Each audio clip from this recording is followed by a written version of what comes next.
My name's Steve Hergott. I work for the Bunzl processor division. And I guess something that's probably a little bit pertinent to the audience here is I actually grew up as a farm kid out here in the Midwest. Mm-hmm. It was back before a lot of the modern technology with electronics and stuff, but on a diversified farm where we had milk cows, we had some feeder cattle, and then we raised some pigs and chickens just for our own use. So as a young kid, I was around, livestock and the processing of livestock at a pretty young age. Good cutting enhances the quality of good meat. I eventually, out of school, went to work for a company called Townsend Engineering, who made equipment for this industry. Mm-hmm. Worked for them for about 13 years. And then I came to Bunzl Processor Division about 17 years ago. Spent most of my career here as a national account manager, but recently transitioned into a new role as a category manager responsible for MRO, which we consider kind of equipment and everything that falls into that bucket. Okay. Awesome. What kind of beef cows, dairy cows? What was the farm? Well, we had dairy cows that we milked and basically produced milk for sale to consumer use. Mm-hmm. And then we had beef cattle that we raised as well. Okay, so Holsteins and we had a mix, and then Black Angus. Okay, nice, awesome. Well, thank you, Steve, and Jim. It's your turn. My name is Jim.Marquardt. I live in Troy, Michigan, which is about 20 miles north of Detroit. I'm just the opposite of Steve. I grew up in suburbia here, no cows, and no experience, but I am in the manufacturing town, and I've been with the Bunzl Corporation for 23 years, and the luxury of what I have is I've been in charge of the Packer Kromer balancers for 23 years. And being in the manufacturing town, I'm based mostly in automotive and manufacturing. So I bring a lot to the table for our conversation here because I know balancers very well, but just not as well, in the food section. But they're similar enough that they cross over. Well, that's great. Were you a part of projects? I guess balancers you were a part of made many cars that were made here in America. We probably have the majority of the balancers in North America in all the automotive plants. Okay. And I'd say 70% of the balancers are Packer Kromer balancers that Steve and I are proud to say. We put a lot of those in there. And this goes out to both of you. What imagine the listening audience is unfamiliar and they're with a balancer. So what is a balancer and how would you describe it? You want to take that one, Jim? Yeah, I will. A balancer is an ergonomic device to help hold heavy loads using a cable and a spring. So basically, it takes the weight out of a worker's hand and makes it ergonomically perfect for them. Mm-hmm. So when I've seen it in applications, it's like you're using a saw, and you're using a saw that may weigh 100 pounds. And you're using it to cut various parts of the carcass. And the idea of lifting up 100 pounds and using it to put force onto something is very difficult. So you need it. It's almost like using a balancer correctly. It's like floating in midair. It's almost like that little thing from Star Wars where it just goes up and down, side to side, just easily. Well, Travis, you're exactly right. And that's what we call zero gravity in the balancer world.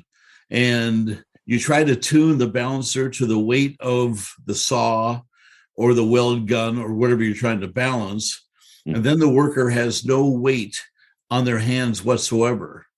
So that's what Steve and I try to do first, is to find out exactly what the load is or the saw weighs, and then we can match the balancer to that, and each balancer has a worm gear adjustment on it where you can dial it in perfectly.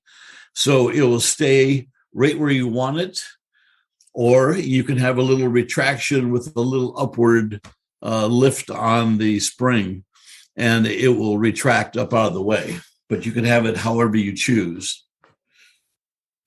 And how long, and if you know the history of how long people have been using such technology for ease in many industries? Well, I would say that probably these ergonomic devices started off with a rope and pulley back in Egyptian days. Where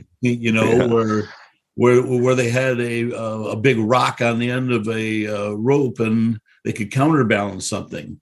Our journey started back in 1988 when Packers Engineering went to a meat show in Germany, and they saw this very slick, great Kromer balancer there. And they asked if they could introduce it to the North American market. And Packers Engineering brought it over, and they called it then the Packers Kromer balancer.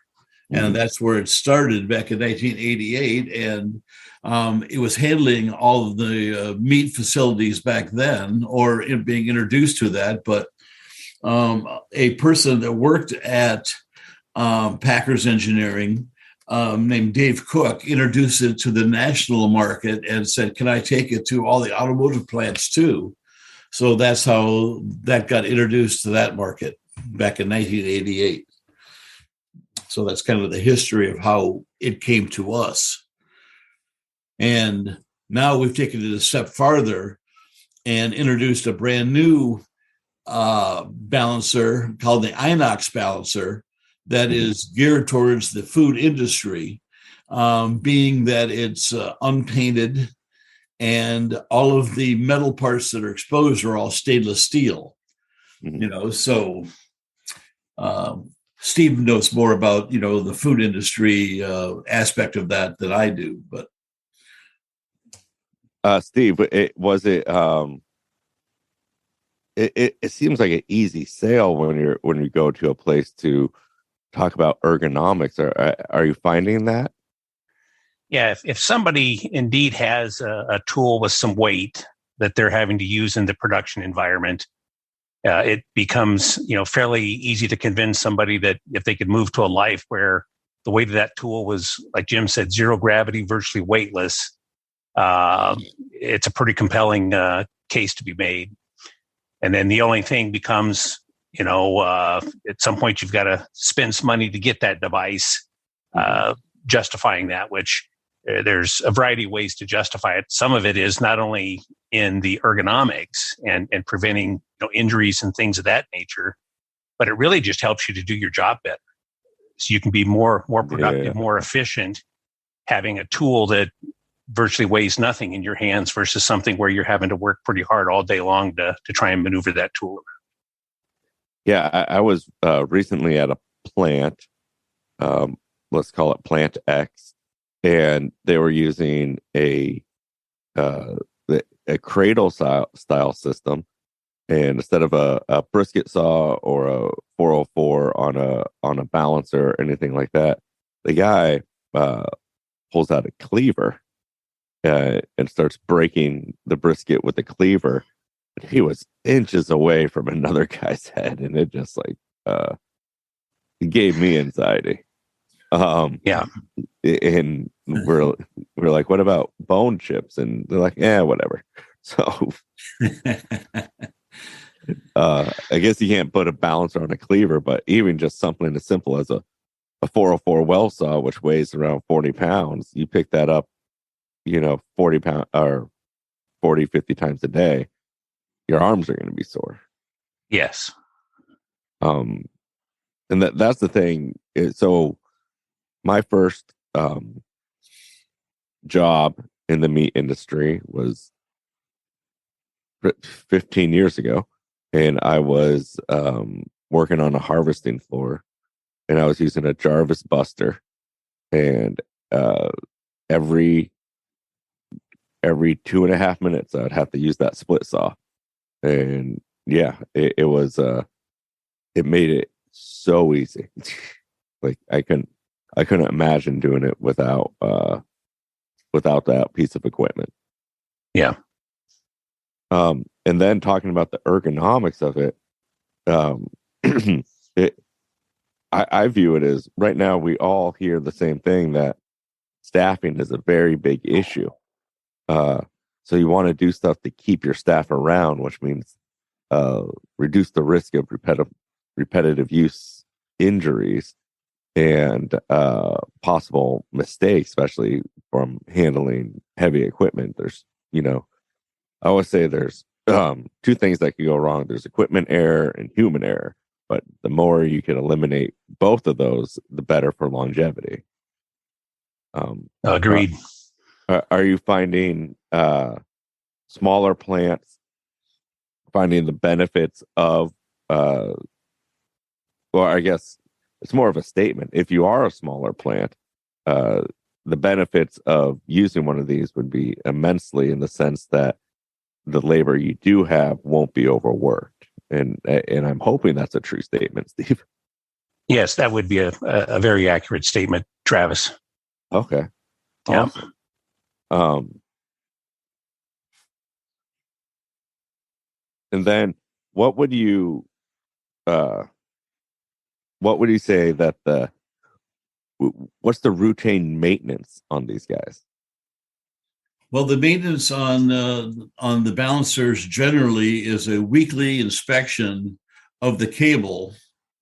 And what we do is we take a terry cloth glove and run our hand down the cable, feeling for any pickers or barbs, that may catch your glove.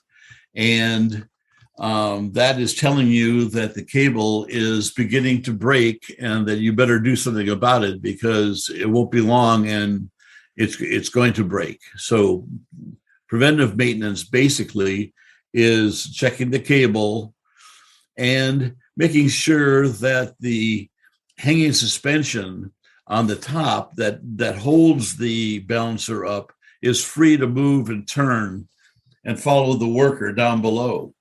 That's also important. It comes with a safety chain on it. And so you want to make sure the safety chain is not wrapped around the hanger to make it so it can't move. Yeah. But those are just basic things. And the beauty of our Packer Kromer balancer is it's good to 1 million cycles. Okay. So in the automotive world, that comes pretty quick. But in the other world, the food industry world, that comes in years. So that's the beauty of a great balancer, is to have one that has longevity like that. Mm-hmm. The main reason why ours has such longevity is it has a cold rolled steel spring inside it, which is the main heart of a balancer. And all other balancers created in the world have a heat treated spring. Mm-hmm. So their longevity is about 1/5 what ours is, in general, we're mm-hmm. finding. So that's when we go to sell in the market. That's what our luxury is having one that is German made, but also, it works perfectly. It's a great device. Nice. And what's the range of the balancers you offer? Something to, like, from what's the weight range? The weight range goes from 1 pound to 440 pounds. So we have many different model sizes in that range. And we have different spring sizes in each one of those model sizes also. The beauty of the Packard Kromer balancer is that it's modular in design. So if you get a balancer, and this year it's made to hold 140 pounds, if you get a new saw that comes in next year that weighs 180 pounds, all you have to do is change the spring inside there, and now it will hold a 180-pound load instead of the 140. So that's a great feature, that it's modular design like that. So if I have a split saw that weighs 200 pounds, and Steve, how do I get the correct NX Pro balancer for it? Because do I just say it weighs 200 pounds and that's it? Or I haven't put any hoses or anything on it, and I don't want it resting away above my head or being pulled up or dropping down to the floor. So it seems more complicated than that. Yeah. When it comes to, identifying the weight of the tool that you're going to support, as Jim will say, you got the weight of the tool, but if you're going to attach anything else to that tool, you really need to take into account, the weight of those components as well. So we have what we call the dressed out weight. So as the tool is when you're going to use it, with everything attached that you're going to attach or hang off of it, you want to know that weight. And the best thing to do is to go ahead and dress it out and then put it on a scale. And with that, we can identify exactly what weight you need to support. And then, you can go to a chart that Jim and I would have, or if you went to our website and saw the various models, each model next to it's going to specify the weight range that it's good for. And so you just need to find the appropriate unit that covers that weight range for the tool that you're going to support. Now, it's funny, Travis, in my world, the tool weight comes on, say, a spot weld gun. Mm-hmm. And an engineer will then say, oh, well, I need a balancer for 140 pounds because that's what the gun says. But then they get it and it's dropping to the floor. Mm-hmm. And I said, well, did you add anything to it? Well, yes, we put hoses on it, or we put extra fixtures on it, or so like Steve said, we have to know the exact bottom line dressed out weight, because if you start guessing in balancer land, it's never going to be right, Mm-hmm. So we have to always have kind of an exact weight, and then balancers are just mechanical, so they just do what they're told. So mm-hmm. If you have an exact weight, each one of our balancer springs has a load range that it works well in. And it's important that all balancers, not just ours, but all balancers work best on the high end of the weight range. Mm-hmm. Therefore, you're using more of the spring that's wrapped around the shaft that drives the balancer. And so it's important to use the high end, mm-hmm.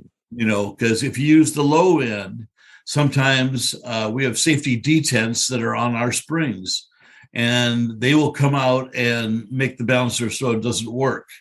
Mm-hmm. So I get many calls during the week for people that say they have a brand new balancer and it doesn't work. And I go, well, what did you do? They said, well, we got it out of the box. We hung it up. We backed the tension off, trying to bring the hook to the floor to raise the load back up by putting tension back on the balancer. Well, I said, balancers don't go back to zero. Balancers only go back to the minimum rated for that balancer. Mm-hmm. So when it goes back to the minimum for the balancer, you now have the safety detents hanging out and the cable is locked and it won't go anywhere. Mm-hmm. So that's, that's always, I have to always say, well, did you follow the instructions and hang the balancer, lift the load to the balancer, and then back the tension off? Mm-hmm. Well, no, we tried lifting the tool, with the balancer. I go, It'll never work that way. You know? And after doing this for 23 years, I'd say that's 80% of my phone calls of malfunctioning, and telling me my balancers don't work, and I go, if you followed the instructions, probably it would work. Yeah. But everyone thinks they know what they're doing, and, but, it's just a learning process, like same as anything. Mm-hmm. But once you do hang the balancer, then hang your tool on there, and that tool is between the load range for that particular balancer. Then all you do is back the tension off until the rubber stopper falls away from the balancer or the tool starts floating, and then you'll know that it's working perfectly for you. Yeah. And once it's set, you really kind of the old set it and forget it. You can use it day in and day out, and don't have to mess with the tool anymore. Yeah. And I'm just walking through a harvesting floor, because that's what we call them now. And so you got the aromatic knock system that you could put a balancer on. Then you have the Hawk shears I would recommend one, and then an automatic brisket saw. And then I would recommend that you put you're going to put your busting saw on there, your Jarvis Buster 5. But if you need a backup and you use a 444, which is the biggest well saw size that many people use the split cowbell, I'd put a secondary balancer weighted for that, just kind of right next to that Jarvis busting saw. And then, is there any other places on the harvesting floor that I'm missing? That you? The one key one for sure will be the split saw. Okay, yeah, definitely. And I've seen some of those split saws hung horizontally for quartering beef with balancers on them. That's always impressive when I see that. Is there anything you guys would like to add or to the conversation? We could talk about Thanksgiving. Well, there's many balancer choices out there, but if you want the best balancer in the world, Packer Kromer balancers and the Inox balancers are by far the best balancer made. German made and very consistent. And the Inox balancers designed for the food processing industry and its durability to handle the humidity, the possible wash down, and with the stainless for to meet sanitation standards. So now the only thing we have to add to that is where to buy it, and I think Steve could fill you in on where to buy it. Yeah. Steve, but in the show notes here, Travis, I think you'll probably put Jim and my contact information. So if somebody has some questions, we'd be more than happy to answer any questions they have. Okay. But ultimately, the Packers Kromer Inox product is sold through the Bunzl processor division. And so www.bunzlpd.com is where you could find those. Okay. But again, like I said, when you go to that site, you can contact Jim and I to talk through what's the correct balancer model for your use. But also on that website, each model is going to have the weight range that it's designed for, right on that product. Yeah, and I'm a part of a couple harvesting floor designs right now, and it's really important to talk to a member of the Bunzl team to make sure that you're thinking about every possible thing that could go into that floor, because there's so much. You have small farms transitioning into harvesting their own product, and you have farmers who, no offense to the farmers, who don't know that side of the industry. So getting in contact with you guys would be to their great benefit, because people always, they don't know what they don't know. Yeah. But and it's a learning process, and the more you can engage with somebody who's maybe been down that that track prior to you, you can take advantage of the learnings that they had along the way, for sure. Okay. Well, thank you both. And I'll put all that information will be in the show notes. And if you have any questions, feel free to contact Jim or Steve or myself, and we'll point you in the right direction.